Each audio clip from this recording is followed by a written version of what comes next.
Perkenalkan, saya Nufadillah.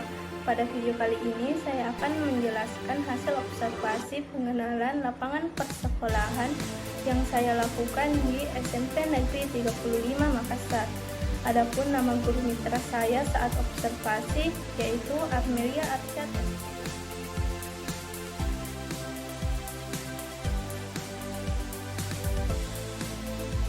Pada observasi ini ditelusuri 5 aspek, antara lain yang pertama itu kultur sekolah, yang kedua praktik baik pembelajaran matematika, yang ketiga kurikulum dan perangkat pembelajaran matematika, yang keempat strategi dan evaluasi pembelajaran matematika, yang terakhir yaitu proses pembelajaran.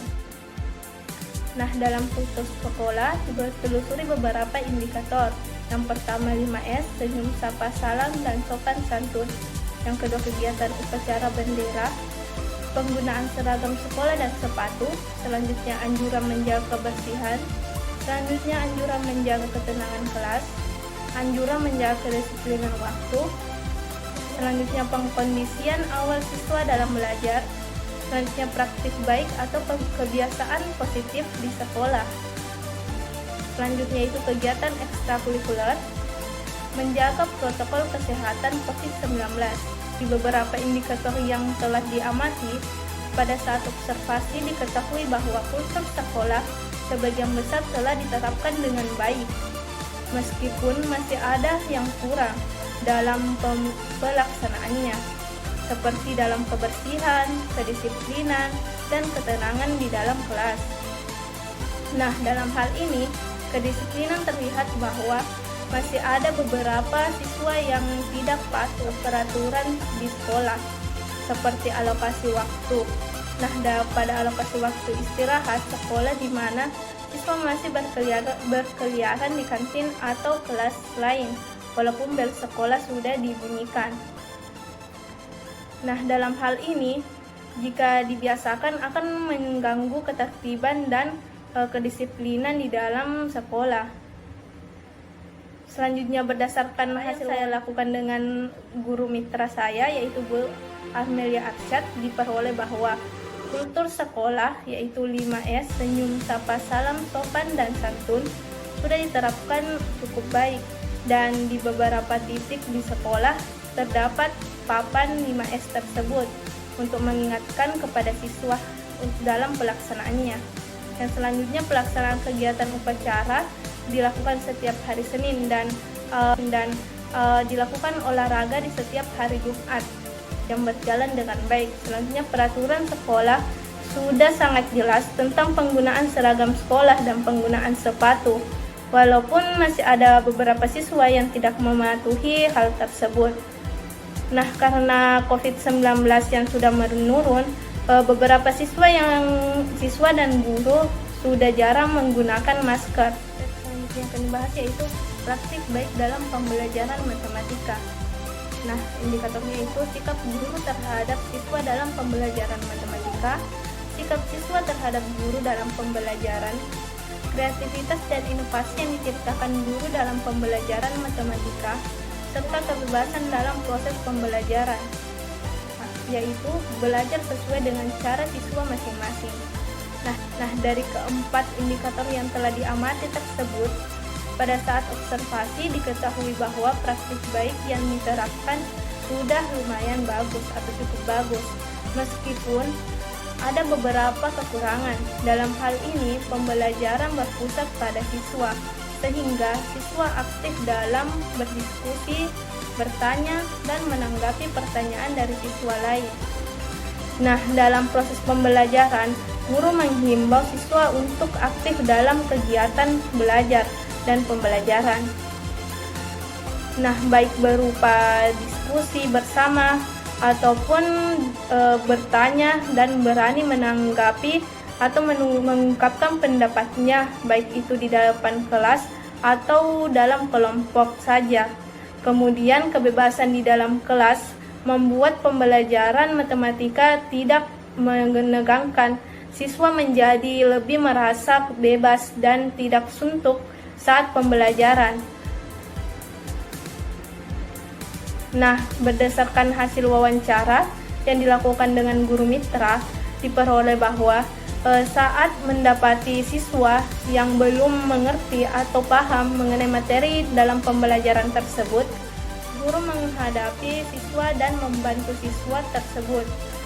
Kebebasan dalam belajar kurikulum Merdeka membuat siswa tidak terlalu tertekan karena siswa merasa dapat belajar dengan cara mereka masing-masing, dengan cara minat dan bakat mereka. Selanjutnya itu kreativitas atau inovasi yang diciptakan guru dalam pembelajaran matematika.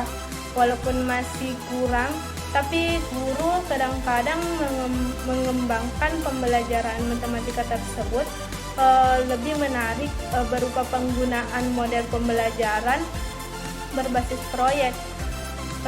Dalam model pembelajaran berbasis proyek ini, guru memungkinkan siswa untuk belajar di luar maupun di dalam kelas. Selanjutnya yang ditelusuri yaitu kurikulum dan perangkat pembelajaran matematika. Nah, beberapa indikator yang diamati yaitu kurikulum yang digunakan, perangkat pembelajaran yang digunakan, perbedaan kurikulum yang digunakan saat ini dengan kurikulum yang digunakan sebelumnya, kesiapan guru dan siswa dalam menerapkan kurikulum tersebut, kelebihan dan kekurangan dari kurikulum tersebut, indikator pembelajaran. Selanjutnya yang terakhir yaitu media pembelajaran yang digunakan saat ini. Nah, dari beberapa indikator yang telah diamati pada saat observasi, diketahui bahwa kurikulum yang diterapkan dalam pembelajaran di SMP Negeri 35 Makassar ini adalah kurikulum Merdeka. Maka siswa aktif dalam pembelajaran dan guru membagi siswa ke dalam beberapa kelompok belajar mulai dari yang pintar, sedang, dan biasa. Maka dalam hal ini guru harus lebih baik lagi dalam pengelolaan kelas agar proses pembelajaran berjalan dengan baik. Nah, guru menggunakan modul ajar sebagai perangkat pembelajaran.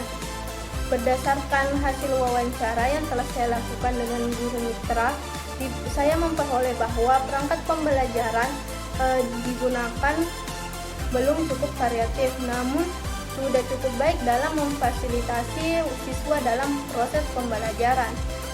Pada pengimplementasian kurikulum Merdeka, setelah sebelumnya menggunakan kurikulum K13, terlihat bahwa perbedaan pada perangkat ajar, di mana K13 menggunakan RPP, sedangkan kurikulum Merdeka menggunakan modul ajar.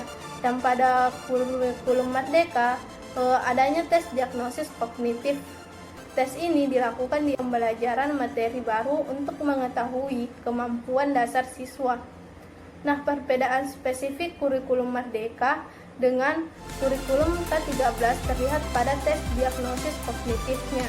Pada K13 tidak ada tes diagnosis kognitif, namun pada kurikulum Merdeka hal ini wajib atau harus dilakukan siswa, di mana siswa harus diberikan tes diagnosis kognitif dan non-kognitif untuk mengetahui gaya belajar siswa, minat bakat siswa, serta kemampuan siswa.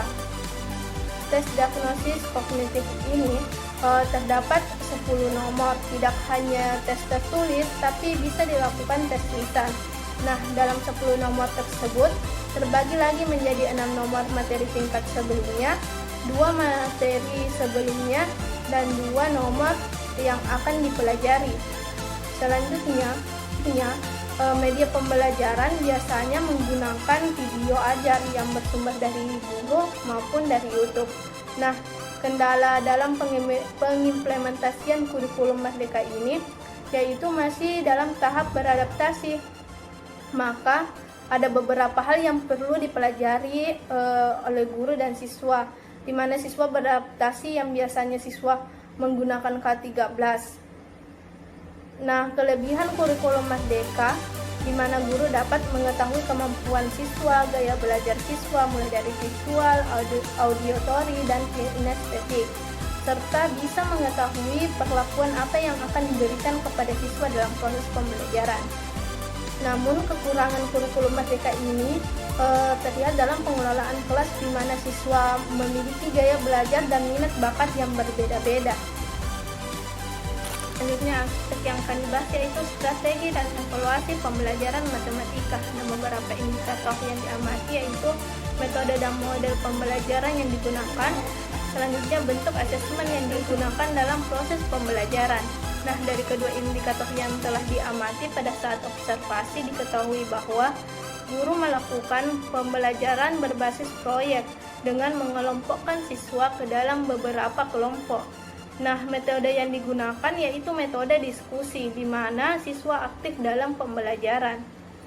Bentuk asesmen yang dilakukan adalah penilaian proses dan penilaian output melalui observasi, baik dilakukan secara berkelompok maupun penilaian secara individu. Nah, berdasarkan hasil wawancara yang dilakukan dengan guru mitra, saya memperoleh bahwa metode pembelajaran yang digunakan adalah metode mengajar berbasis proyek dengan pendekatan berbasis proyek. Nah, metode asesmen yang dilakukan adalah penilaian proses dan penilaian output melalui observasi, baik secara berkelompok seperti yang dijelaskan tadi maupun penilaian secara individu.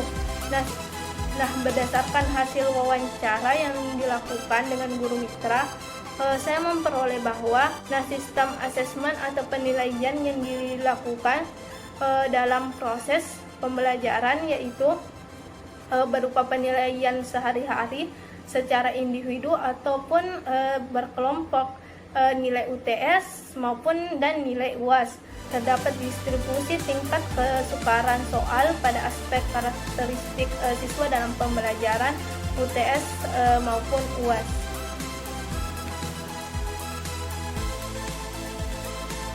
Selanjutnya itu aspek yang saya bahas yaitu proses pembelajaran. Nah, beberapa indikator yang diamati yaitu kesesuaian antara proses pembelajaran dan strategi yang digunakan, karakteristik siswa, penggunaan fasilitas yang ada, kesesuaian kegiatan dengan sistematika atau keruntutan materi, pembagian kelompok belajar dalam kelas. Selanjutnya kesesuaian antara proses pembelajaran dengan alokasi waktu.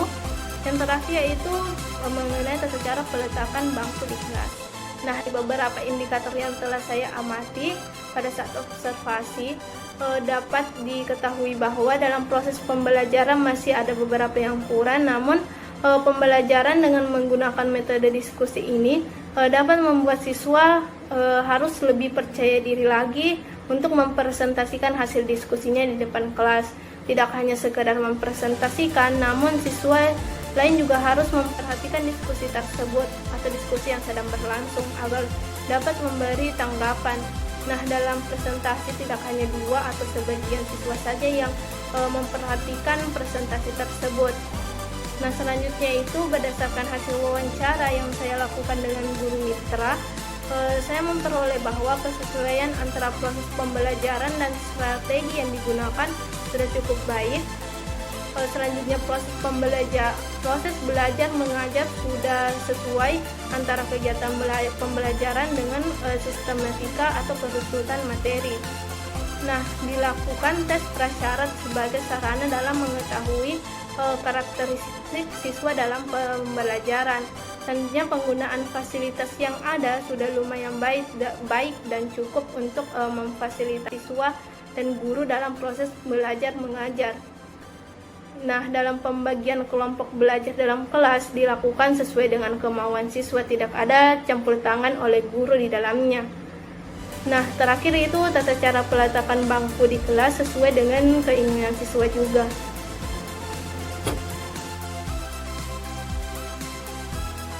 Berdasarkan pembahasan hasil pengamatan dan hasil wawancara terhadap 5 aspek yang telah ditelusuri, dirumuskan 5 masalah. Yang pertama itu mengenai kultur sekolah, bagaimana mengatasi kebersihan, kedisiplinan, dan ketenangan di dalam kelas.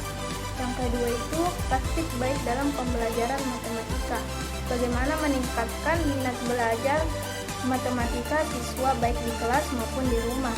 Yang ketiga yaitu kurikulum dan perangkat pembelajaran matematika. Nah, bagaimana pengelolaan kelas di mana siswa memiliki gaya belajar yang berbeda-beda. Yang selanjutnya itu yang keempat, strategi dan evaluasi pembelajaran matematika. Bagaimana mengimplementasikan metode diskusi dengan lebih interaktif. Yang terakhir yaitu proses pembelajaran. Bagaimana meningkatkan kepercayaan diri siswa dalam mempresentasikan hasil diskusinya. Adapun rencana penyelesaian masalah atau upaya-upaya untuk mengatasi kelima masalah yang telah dirumuskan tersebut. Yang pertama itu mengenai kultur sekolah. Nah, kultur sekolah pada saat observasi di SMP Negeri 35 Makassar ditemukan beberapa masalah mengenai kebersihan, kedisiplinan, dan ketenangan di dalam kelas. Nah, yang pertama yaitu kebersihan. Kebersihan merupakan salah satu tanda dari keadaan higienis yang baik. Manusia perlu menjaga kebersihan lingkungan dan kebersihan diri sendiri agar dapat sehat, tidak bau, tidak menyebarkan kotoran ataupun menularkan penyakit kepada orang lain maupun diri sendiri. Nah, kurang bersihnya lingkungan sekolah maupun kelas dari SMP Negeri 35 Makassar terlihat pada saat saya melakukan observasi pertama. Nah, di mana tempat sampah yang penuh serta sampah pembungkus makanan yang berserakan. Nah, dalam hal ini upaya-upaya yang saya tawarkan atau berikan untuk mengatasi masalah tersebut yaitu pertama yaitu guru dan memberi contoh bila membuang sampah selalu pada tempatnya. Yang kedua itu membuat tata tertib sekolah yang isinya tentang pemberian denda misalnya Rp1.000 dan pemberian sanksi yang tegas setiap membuang sampah tidak pada tempatnya. Yang selanjutnya itu siswa diharapkan mempunyai kesadaran pada diri sendiri untuk menjaga kebersihan sekolah. Yang selanjutnya itu mengadakan penilaian atau perlombaan kebersihan kelas. Yang selanjutnya itu mengoptimalkan kinerja petugas piket. Dengan demikian kebersihan sekolah akan terus terjaga. Yang selanjutnya itu kedisiplinan. Nah, kedisiplinan sendiri itu berasal dari kata disiplin yang berarti sikap untuk menepati apa yang telah dijanjikan dan apa yang telah direncanakan. Sikap disiplin itu sendiri dapat dilakukan untuk setiap aktivitas seperti disiplin dalam belajar, disiplin dalam bekerja, maupun disiplin dalam beraktivitas lainnya. Nah, hal ini menunjukkan bahwa kedisiplinan siswa terdapat unsur ketaatan, pengetahuan, kesadaran, ketertiban, dan perasaan senang di dalam menjalankan tugas dan mematuhi atau menaati segala peraturan-peraturan yang berlaku di sekolahnya. Nah, pada Negeri 35 Makassar, masalah disiplin yang masih terlihat meskipun hanya pada beberapa siswa.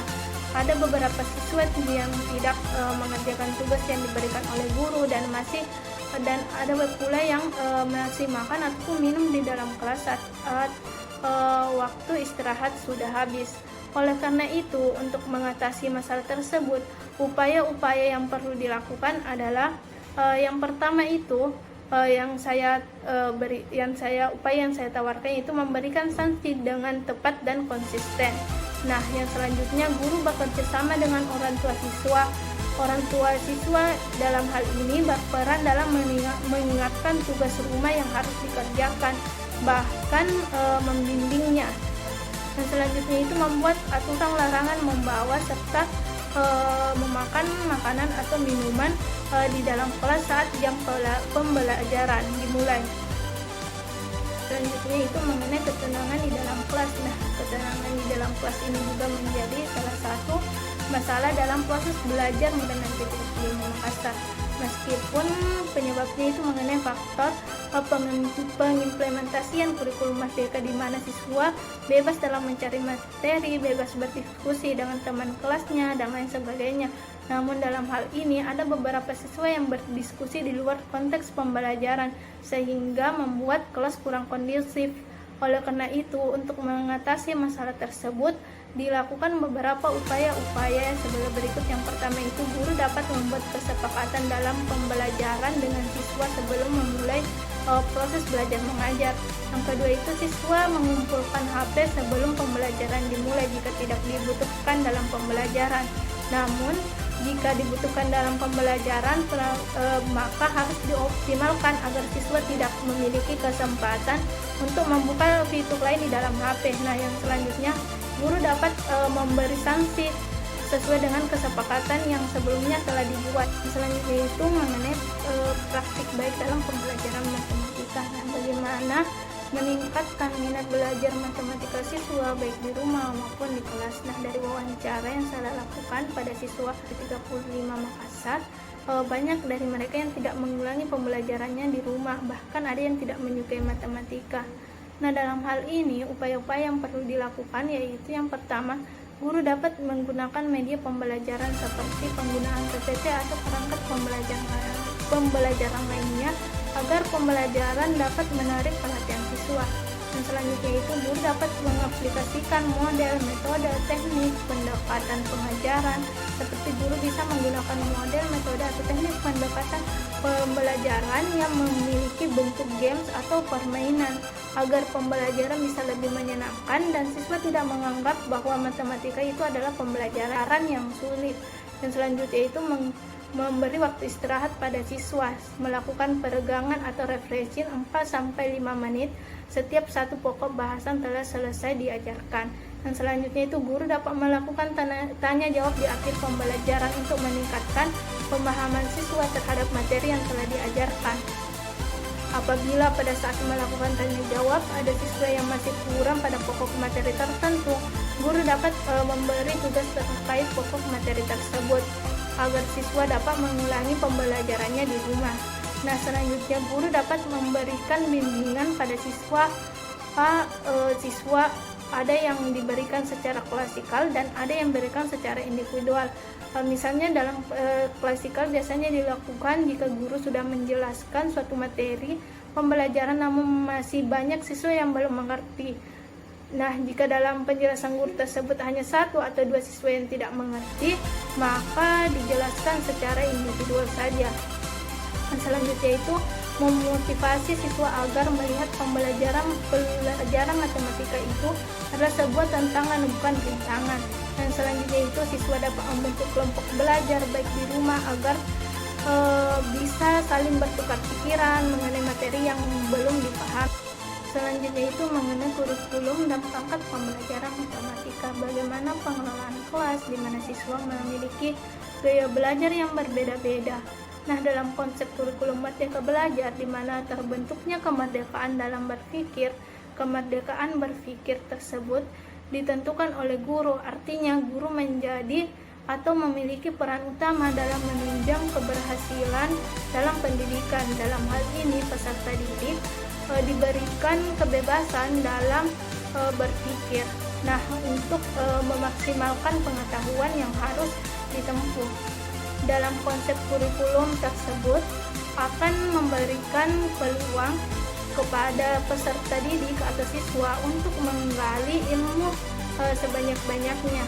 Nah, dari wawancara yang telah saya lakukan pada salah satu guru matematika SMP Negeri 35 Makassar, yaitu Bu Armelia Arsyad, bahwa gaya belajar siswa yang berbeda-beda merupakan salah satu yang menjadi kekurangan dalam kurikulum Merdeka ini. Nah, gaya belajar merupakan cara belajar siswa sesuai dengan karakteristik siswa masing-masing.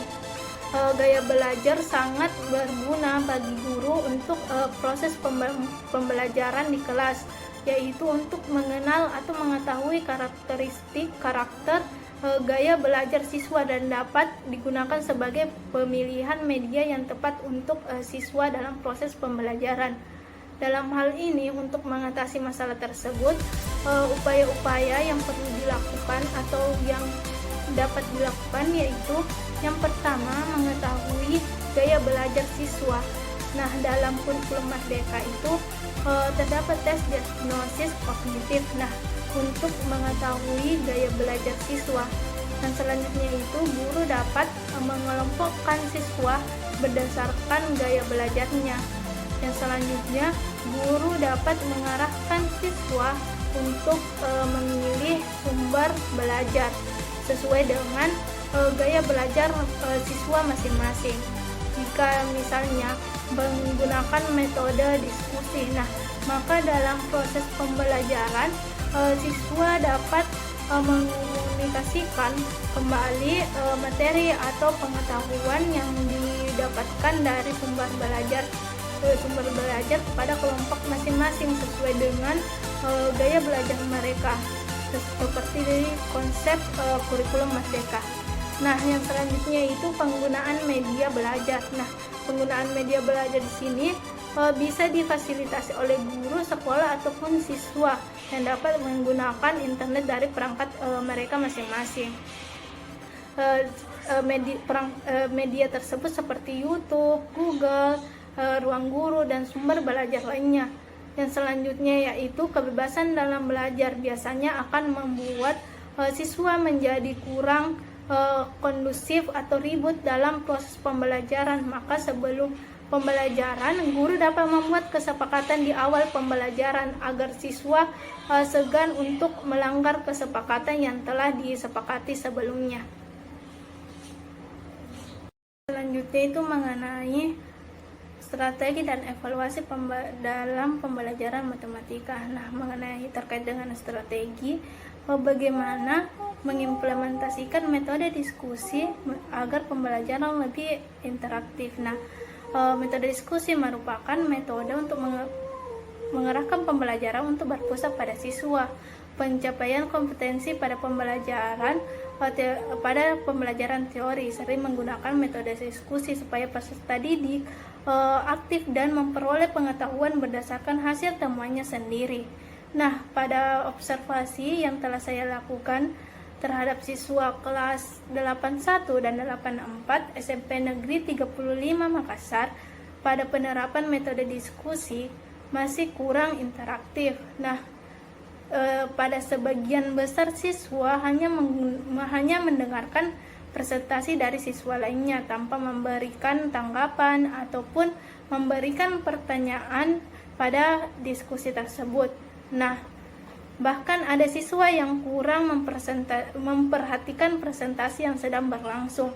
Dalam hal ini, untuk mengatasi masalah tersebut, adapun upaya-upaya yang perlu dilakukan adalah yang pertama yaitu siswa atau kelompok yang mempresentasikan hasil diskusinya harus benar-benar menguasai isi atau materi dari tugas yang dipresentasikan.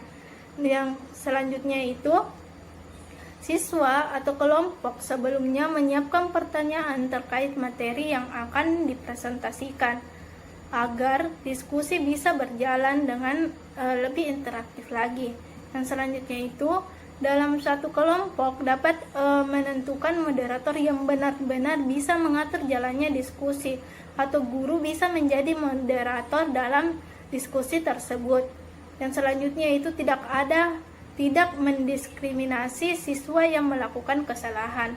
Yang selanjutnya itu kesadaran pada diri sendiri atau pada diri siswa sendiri untuk benar-benar fokus pada diskusi yang sedang dilakukan atau yang sedang berlangsung.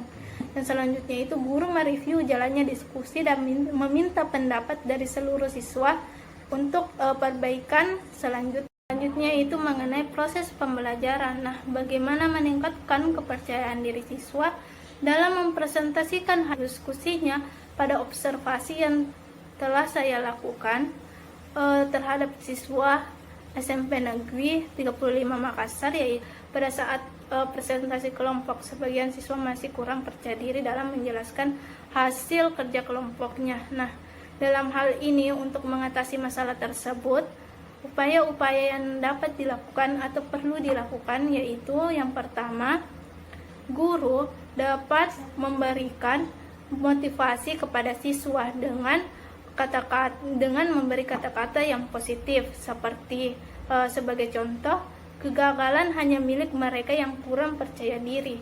Nah, selanjutnya itu guru dapat menumbuhkan semangat kompetitif antar siswa seperti memberi hadiah atau apresiasi untuk presentasi terbaik dalam satu kelas. Yang selanjutnya itu guru dapat memberikan tips and trik berbicara di depan kelas kepada siswa. Yang selanjutnya itu tidak mendiskriminasi siswa yang melakukan kesalahan. Dalam hal ini, guru dapat memberi semangat untuk tidak menyerah dan terus belajar agar siswa tidak takut untuk berbicara di depan kelas lagi. Setelah pembahasan mengenai pemecahan masalah ataupun upaya-upaya untuk menyelesaikan masalah terhadap 5 rumusan masalah, adapun tanggapan dari guru mitra mengenai masalah-masalah tersebut. Yang pertama yaitu mengenai masalah kedisiplinan, ketenangan kelas, dan kebersihan. Nah, adapun tanggapan yang diberikan oleh Ibu Armelia Arsyad tersebut yaitu pada kebersihan kelas. Nah, ketika kita memberikan hukuman ataupun sanksi berupa denda, diupayakan tidak memberatkan siswa, karena tujuan pemberian denda ini atau sanksi ini untuk memberikan siswa kesadaran bahwa apa yang dilakukan adalah perbuatan atau perilaku yang tidak baik atau merupakan perilaku yang salah. Pada kedisiplinan, berkomunikasi dengan orang tua terkait kedisiplinan anak sudah sering dilakukan oleh guru terkait, bidang studi terkait maupun wali kelas. Nah, serta tidak makan dan minum di dalam kelas boleh dilakukan pada saat jam istirahat, tetapi pada saat masuk jam pembelajaran memang tidak boleh dilakukan.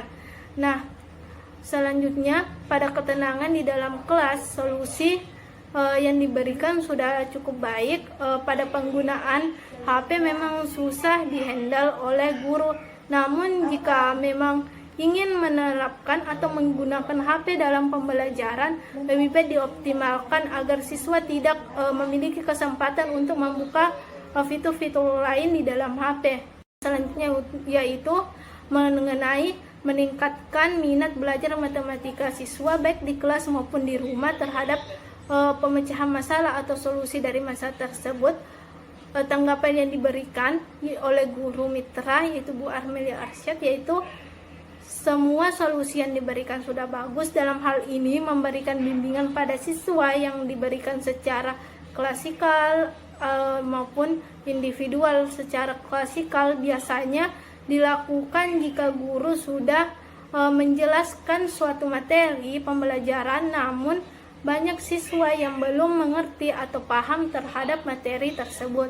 Nah, jika dalam penjelasan guru tersebut hanya 1 atau 2 siswa yang tidak mengerti terhadap materi tersebut, maka dijelaskan secara individual saja.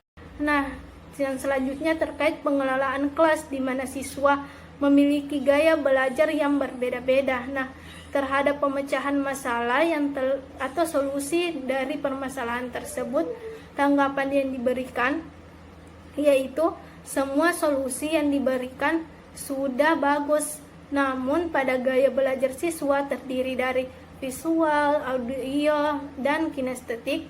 Dari ketiga gaya belajar tersebut memang perlu diakomodir dengan baik sesuai dengan kurikulum Merdeka. Yang selanjutnya itu mengimplementasikan metode diskusi dengan lebih interaktif. Diskusi dari masalah tersebut, tanggapan yang diberikan yaitu dari semua solusi yang diberikan, mulai dari poin A sampai poin F, semua memenuhi syarat metode diskusi sesuai dengan diskusi yang diharapkan. Selanjutnya, sebaiknya dalam metode diskusi semua anggota kelompok aktif dengan memberikan masing-masing tugas untuk semua anggota kelompok. Nah, serta semua siswa diharapkan aktif dalam presentasi. Selanjutnya itu meningkatkan kepercayaan diri siswa dalam mempresentasikan hasil diskusinya. Nah, terhadap pemecahan masalah atau solusi yang diberikan dari masalah tersebut, tanggapan yang diberikan oleh guru mitra yaitu Ibu Armelia Arsyad yaitu solusi yang diberikan sudah bagus. Adapun yang ditampilkan siswa selama presentasi harus diberi penghargaan sekecil apapun, baik berupa hadiah maupun berupa semangat. dalam bentuk kata-kata motivasi maupun dalam bentuk tepuk tangan, serta dengan ucapan seperti bagus, baik, tidak dengan kata-kata negatif. Dalam hal ini gunakanlah kata-kata yang bermakna positif. Berdasarkan hasil observasi yang telah saya lakukan, dapat diketahui bahwa pengenalan lapangan persekolahan 1 atau PLP 1 merupakan kegiatan observasi persekolahan dengan menelusuri 5 aspek, yaitu kultur sekolah, praktik baik dalam pembelajaran matematika, kurikulum dan perangkat pembelajaran matematika, strategi dan evaluasi pembelajaran matematika, serta proses pembelajaran, dengan tujuan untuk mempersiapkan mahasiswa sebagai calon guru yang berkompetensi. Dan berdasarkan observasi yang telah saya lakukan, masih perlu dilakukan pemahaman pada siswa bahwa pelajaran matematika bukanlah mata pelajaran yang susah, dan kedisiplinan, kebersihan, serta ketenangan di dalam kelas masih menjadi masalah hingga saat ini, sehingga perlu adanya perhatian lebih terhadap hal tersebut. Kemudian, membangun kepercayaan diri siswa agar proses pembelajaran lebih interaktif lagi dalam proses pembelajaran, terutama dalam penggunaan metode diskusi. Dengan pemecahan masalah yang telah diberikan terhadap masalah yang ditemukan dalam observasi ini, saya berharap bisa membantu teman-teman jika suatu saat menghadapi masalah yang sama.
kasih telah menonton pembahasan hasil observasi pengenalan lapangan persekolahan 1 saya di SMP Negeri 35 Makassar. Wassalamualaikum warahmatullahi wabarakatuh.